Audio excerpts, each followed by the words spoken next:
I was inspired to create this dish after visiting the coastal region of Kenya recently. Their foods are known to be spicy, and this beef curry has a beautiful and tantalizing aroma of coconut that brings all the flavors together. It will also remind you of the relaxed pace of life and the warm sunny beaches. So to start off our cooking, add 2 tablespoons of cooking oil to your sufuria. I use sunflower oil for those of you who might be curious about it. And to this, add 1 teaspoon of mustard seeds. Stir it around and let them crackle. Then come and add your cumin seed, a teaspoon as well. And finally, your bay leaf.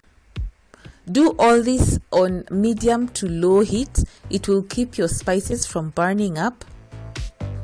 And just before you add your onions, increase your heat to high. This will help your onion to brown faster. You can also add a pinch of salt like I'm doing here.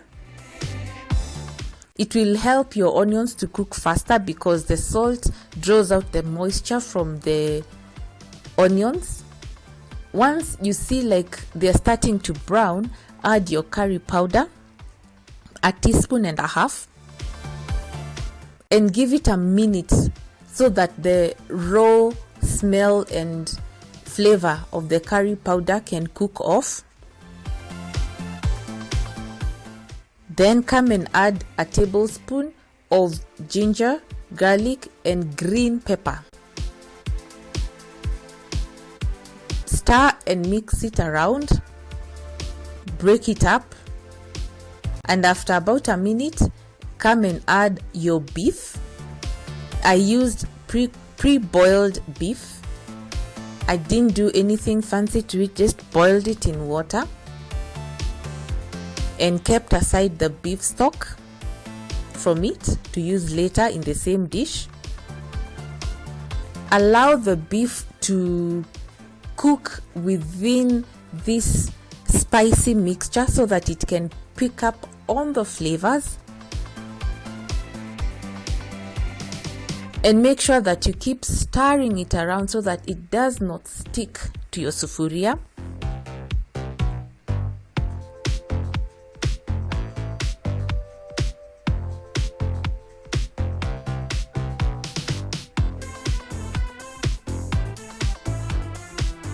After about 5 minutes of doing this, add your potatoes. Potatoes are optional here. You do not have to use them. I like having potatoes in my beef curry because they add thickness. The starch from the potatoes adds a thickness that I love. At this point, come and add your water or beef stock until it just covers the top of the potatoes, and then cover and let it simmer for about 10 minutes so that the potatoes are semi-cooked. Do not let them cook through because as you keep cooking, they will break up and become very mushy. And that's not what we want. We want to have every ingredient sticking out. At this point, it's when I add my tomatoes. I have chopped them very small. And as you notice, I do not mix them into the curry. I let them sit on top of the beef curry at this point so that the steam can cook and soften them. After about 5 minutes, come and check on your food again, right? And as you notice, the tomatoes have softened, and as I stir them into the food, they break up easily. And they add their fantastic color to my curry.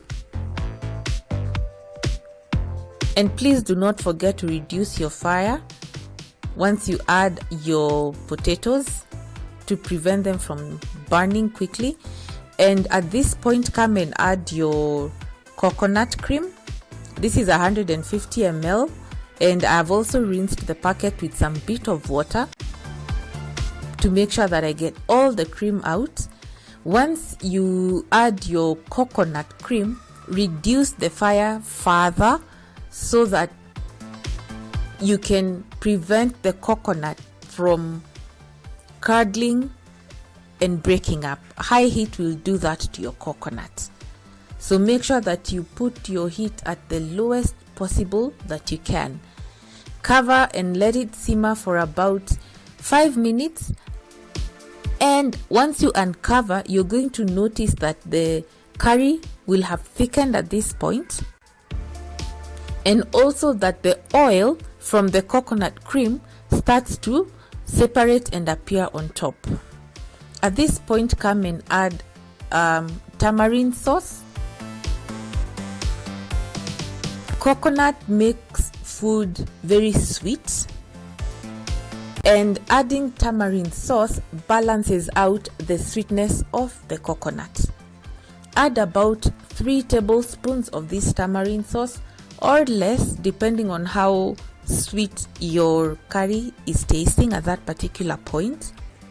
Cover and let it simmer for about 2 to 3 minutes so that the flavors can marry and blend together beautifully.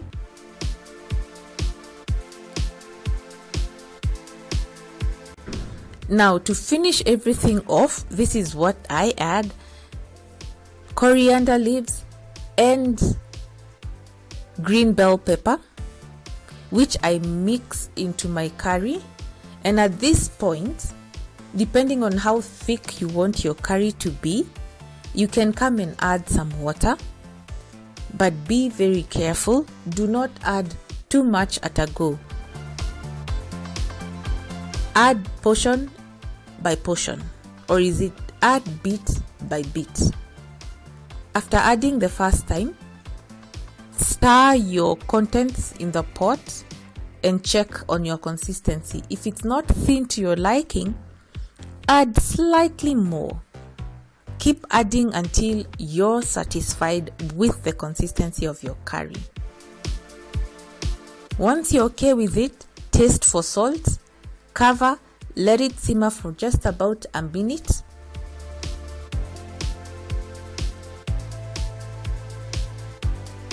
And your curry is ready. This curry can be eaten with chapati, ugali, rice, matoke, whatever you have is good enough. And so here is our curry. Thank you for watching. I look forward to meeting you again the next time. Hope you enjoy this dish, and you're welcome. Goodbye.